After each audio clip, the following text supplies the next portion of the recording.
It's recording. Hello everyone. Sorry about that. No, not having any flu or anything like that. I just was cleaning something which was really dusty. Sometimes I have to clean. But anyway, um, today I was thinking of looking how the rest of my plants are doing. As you can see, I don't have enough cover what's it called, cover pots or something, so I'm using like Tupperware and some other plastic thingies like a yogurt. But yeah, they'll do just fine. It's just that because these actually need more humidity around their roots, which is weird if you think about Tolumnias. But in my environment here in Finland, the normal regular semi-detached houses or something similar. So this is how I need to actually do with this in order to actually save all the roots, because this doesn't seem to like to be that dry. But yeah, you can see there is a little bit, yeah, you can. So there's a little bit like gee, I'm losing all the words. Well, not, yeah, but anyway, that green thing. I cannot see, and I don't think you can either. Hold on a sec. Any roots coming outwards yet? There are the old ones, which I can see here. But the new ones are somewhere down there, as you can see. And they are growing. I think this was the newest fan that I have for this plant, but it's not, yeah. I can actually see inside there in this brag, there is actually coming a new leaf in there. I cannot show you, but it's inside of this. So it did some roots and now it's pushing out some leaves. So it's growing, which is good sign.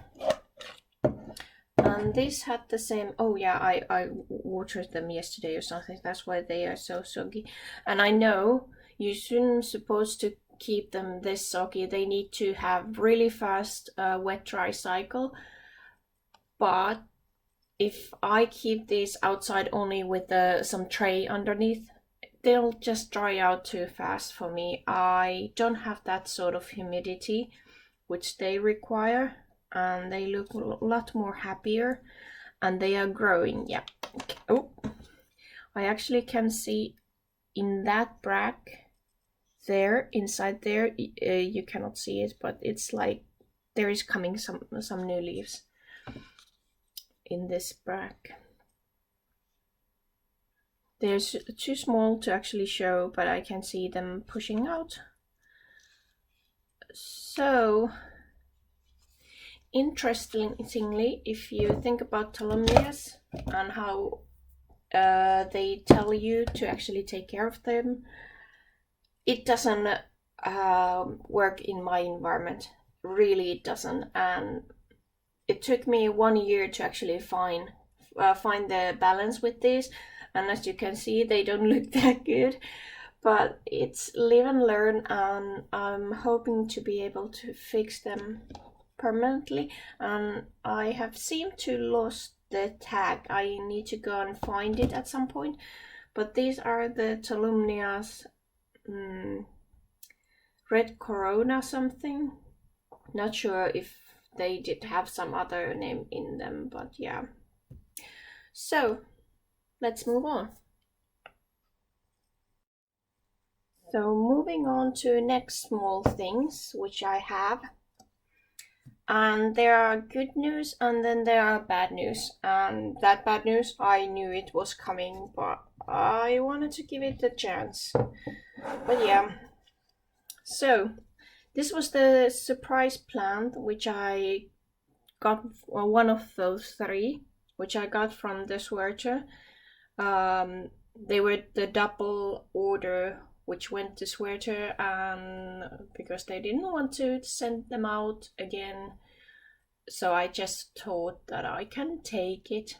So this is Sideria or Phalaenopsis japonica and cross with Vandopsis parishii, which apparently it's really famous.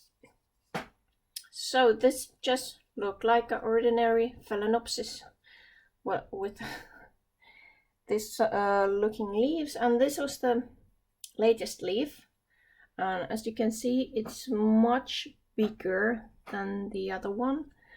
And if you come closer, if I can take you closer, yep, I can see a new leaf coming out there in the middle.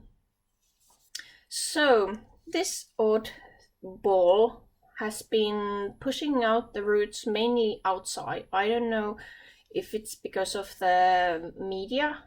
I thought it's liking more of moisture. It's now pushing out. It did abort this root, for example, and now it's pushing downwards the roots. There is coming some small root again, but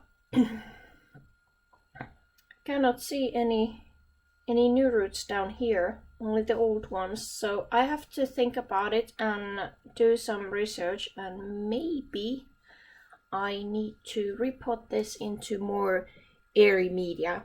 And it's just that I'm trying to find what is working in my environment, so that's why I know somebody might be saying that that's too much. But as I told you with the Tolumnias, only I can tell when it's actually, well, you can tell too, but after experimenting I can tell what is going to be working in this environment. So if your plant is not doing good, it's probably because of the, yeah, it's just not working there. So this one, so it had like 3 leaves when it came to me last year spring, 2019 spring, from Karke. This is Phalaenopsis violacea blue.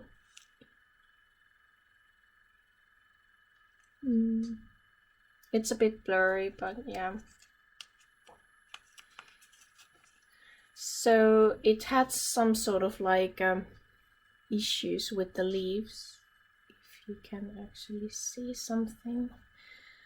And as you can see, it's really dehydrated. It's lost its roots. It was growing something down here, but it has stalled. Same with this one.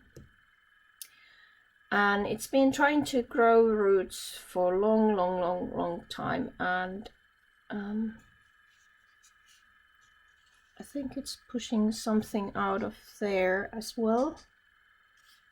Hold on a sec. Let me try to get you.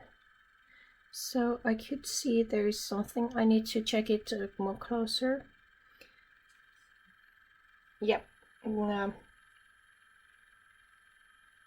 I think that looks like it's trying to bloom or something, this violacea, even though it's not like in that sort of, it's not doing that well. It did have like 2 bloom spikes, but both aborted. I think it have had at some point like bugs eating it, and because it had really lousy root system and it's still having a really lousy root system, I'm really suspecting this is going to be a goner. Which is a shame, because I'm constantly losing the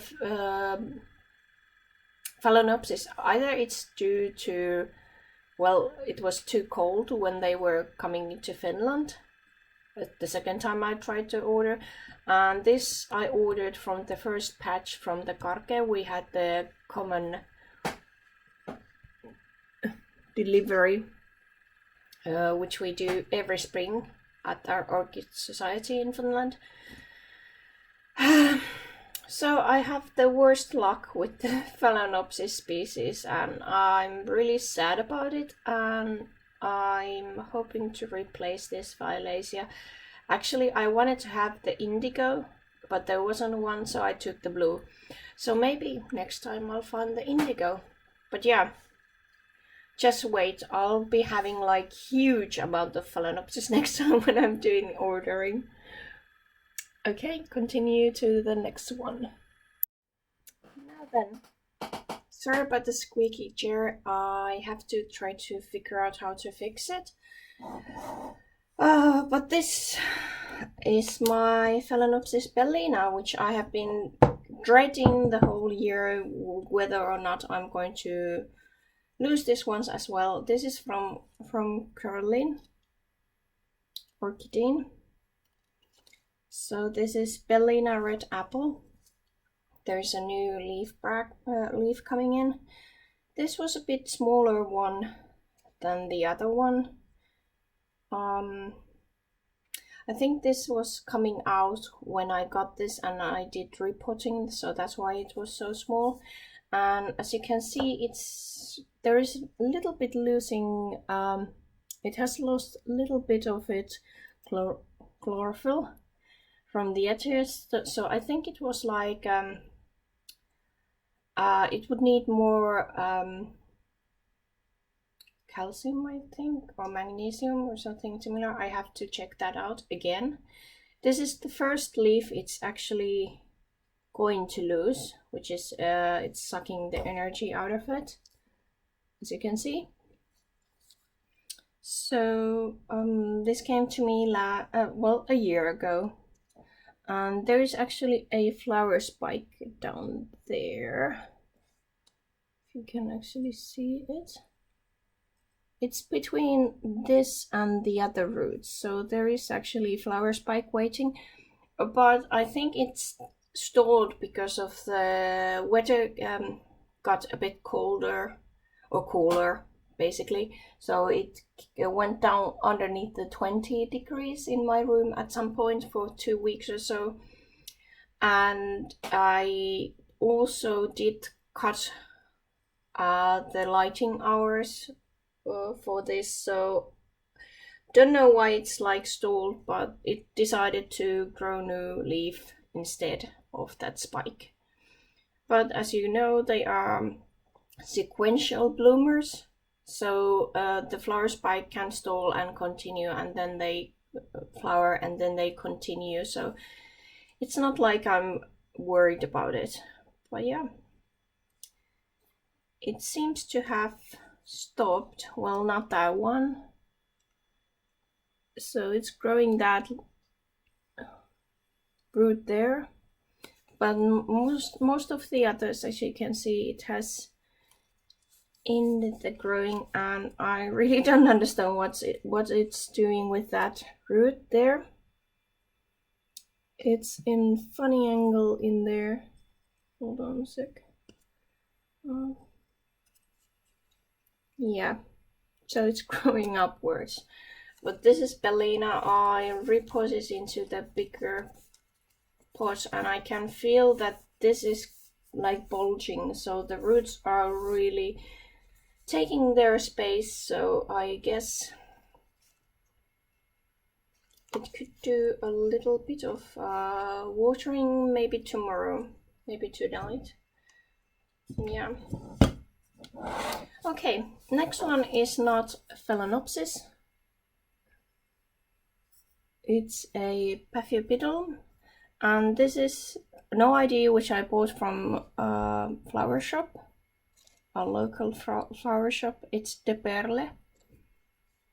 Don't know if you can read my writing, but yeah, this was in a bigger pot at one point, but it was getting too wet, so I used a succulent pot because it's shallow, and this one didn't have that good roots. When I took it off from the media, it wasn't. So I had to repot it again later on into the smaller one, like really downsized a lot. And now it has grown this middle bracts. I'm not sure if it's going to flower with this one. I hope. Basically, I'm not hoping not, because I wish it would put all its its energy into roots and growing a bigger fan, and that's so, yeah. But as you can see, when it's started growing this middle leaf, it means that it's like completely grown. As you can see, it does have like smaller leaves somewhere buried down there somewhere, the other leaf. So it has all the 4 leaves plus the 5th one, which is the small one. But yeah, just doing what it's doing at the moment. I really love its mottled leaf. It's really nice. Really nice looking. Then we go to the next one. I promised you last time that I'm going to show you the flower spike of my Phalaenopsis Philadelphia. Well, this is called Philadelphia according to the class in Orchid. Now you can actually see it. So it's crossed between Stuartiana and Schilleriana, that way around, because it doesn't matter who is the pollen parent and who is the seed parent. So as you can see now, it's starting to show its buds. Yeah,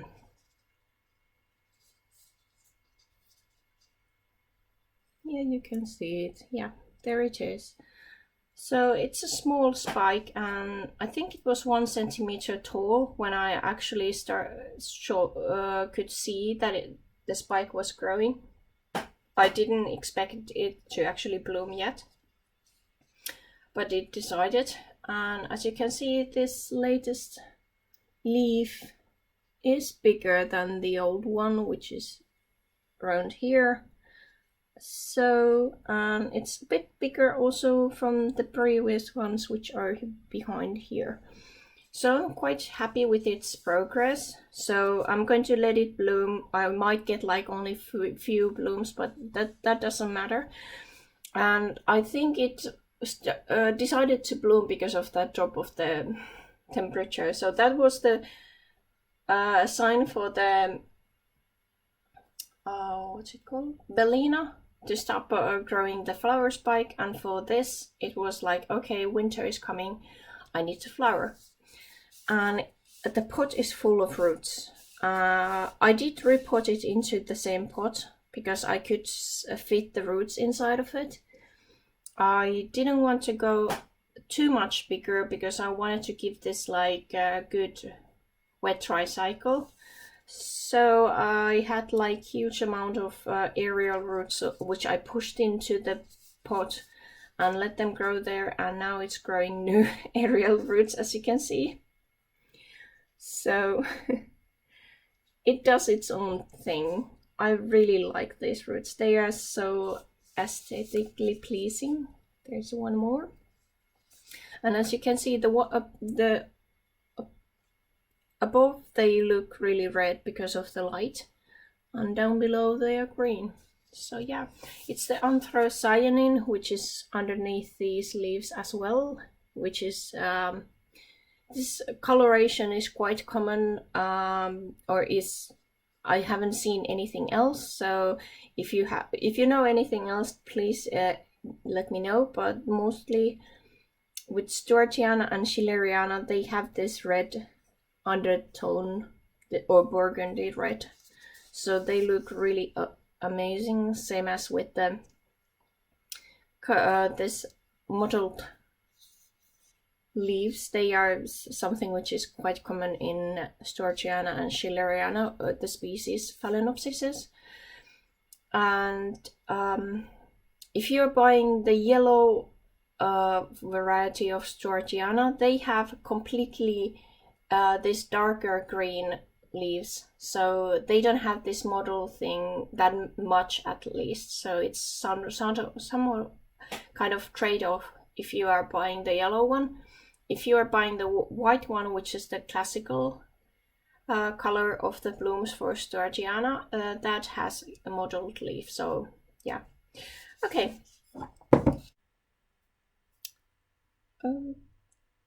Okay, and we're recording.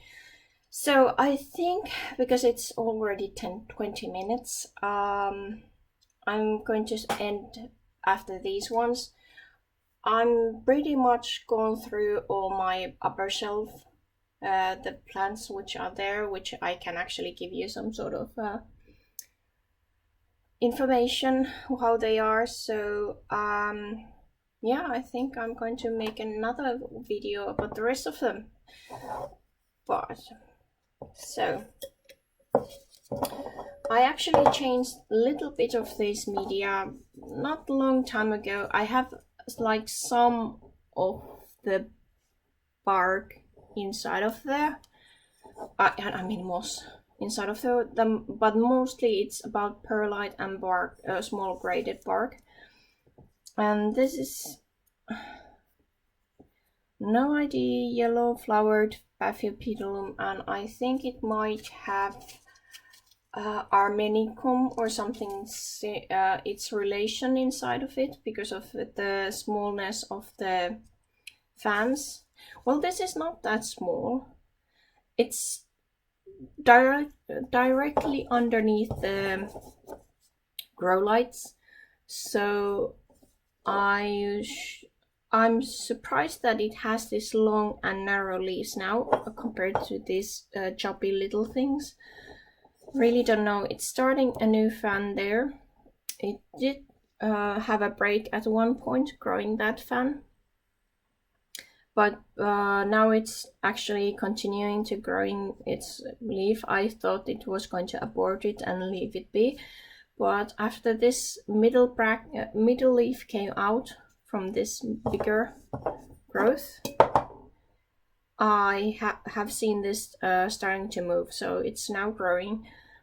This is really this is from Karke. It didn't have even any kind of tag in it.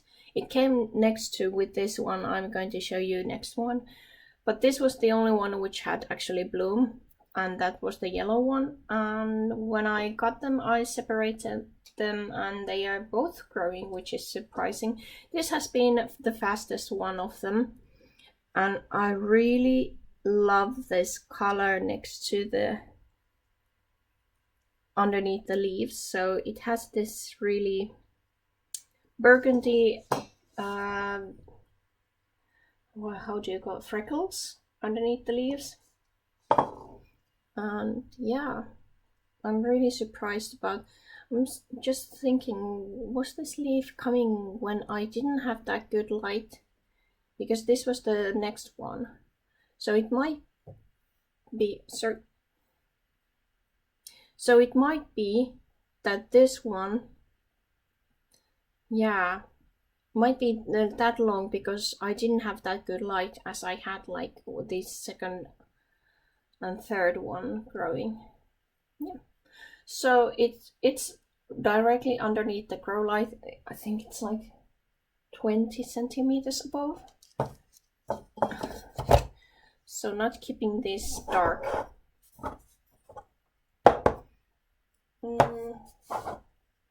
Haven't seen yet blooms, but it has some sort of like bulging in underneath there, so it might be blooming. We'll see.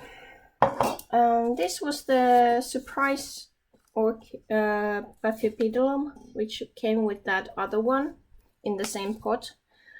I think it wasn't doing anything for a longest period of time, but because it stayed green, it had these leaves, it wasn't dying, so I let it do its thing. I think around late summer or something this started to grow. I was really surprised about it. And yeah, I'm just waiting it to at some point do the blooming stuff so I can actually ID it.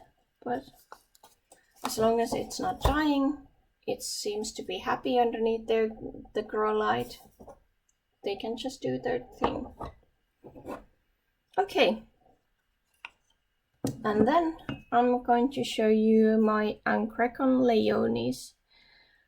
And this was the Royal Orchidine order I had, and this was the seedling one, and it finished this leaf. It's a little bit shorter than the other one, but this is the newest one which is coming there, so yep, I'm waiting it to grow. Other than that, I have kept it in the same jar where I have, yeah, I'm just waiting to see more new roots. I haven't seen any good ones, so it's going to stay in that pot until I can see new root production. And then we go to this one. So this is that Vanda tricolor variety Suavis. And this is seedling as well. I haven't seen any new roots, but it's growing new leaf there. This was the older leaf, and this is, I think it's shorter because of the stress of the traveling into my environment and all, and it's staying underneath the grow light next to the Angracum where these are. So it's not like super strong light, I guess, which I'm using, because of these are looking like this. And I think I have to buy like a real light bulb, not that Nelson Garden light bulb for the Vandas and my Cattleyas next, if they are not actually going to flower because of the light. I have to see. But yeah, these were all the plants so far. Oh, and if you're wondering, this cardigan, it's my favorite one, so that's why I always have it on lately. It's just, there is like a week or two between when I did the other recording and this one, so yeah, apparently I have the same cardigan all the time on me. But see you at the next one. Bye bye.